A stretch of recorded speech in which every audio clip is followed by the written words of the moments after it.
Hello friends! Ito gumawa ko ng puto nagawa sa bread. Ito ay inanuhan. Tawag dyan. Niliit yung bread. Tapos, inano sa...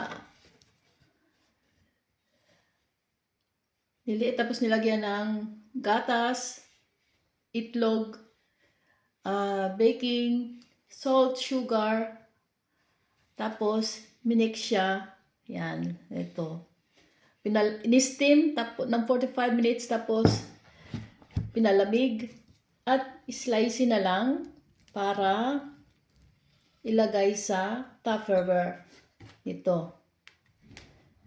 So, ganito siya Pakita ko sa inyo. Masarap siyang kainin. Ito siya Maganda yung pagka-form niya. Yan. So, ilagay natin siya dito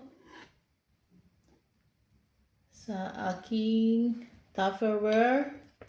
Ina-slice ko na siya. Ito siya Mabango. Napakabango. Nakakatakam yung lasa.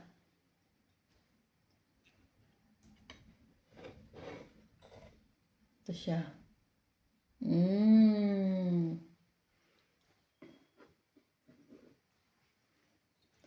Masarap talaga siyang kainin.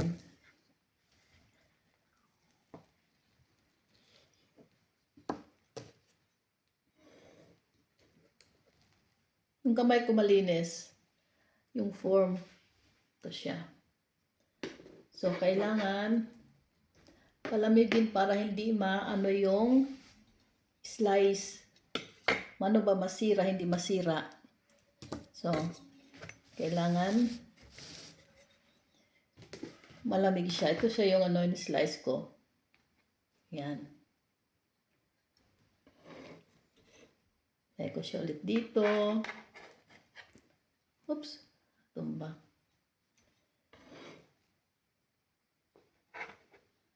Masarap siya kapag malamig. Hindi ba gaano mainit. Yan. Masarap talaga siya. Nakakatakam yung yung amoy at saka yung lasa. Nakakagutom ba yung lasa? Yan. Nakakagutom.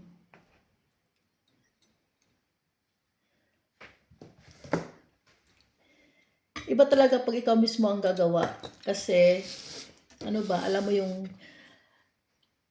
malinis, tsaka yung mga ingredients na ikaw mismo ang gumawa ba. So, yan, friends.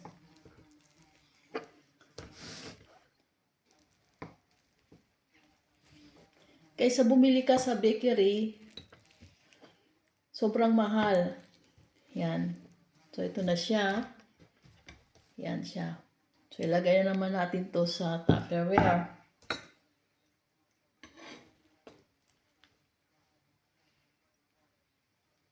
So, friends,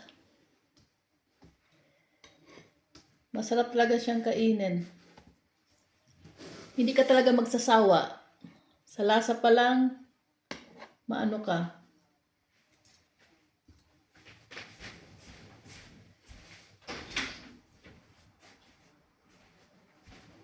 So, yan siya. Oops!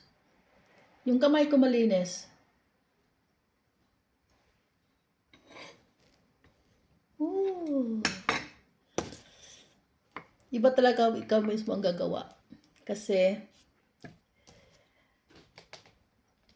ba? Iba yung binili sa bakery at saka yung gawa mo. Yan. Maano ka talaga enjoy yung yung pagkain. Na-enjoy. Kasi, hindi siya matamis at saka masarap siya. So, yan, friend! So, ito na siya. Pakita ko sa inyo. Ito na yung aking gawa na puto. Yan. So, yan. So, tatakip pa natin itong ano, para walang germs na papasok. So, thanks for watching my simple video. Bye!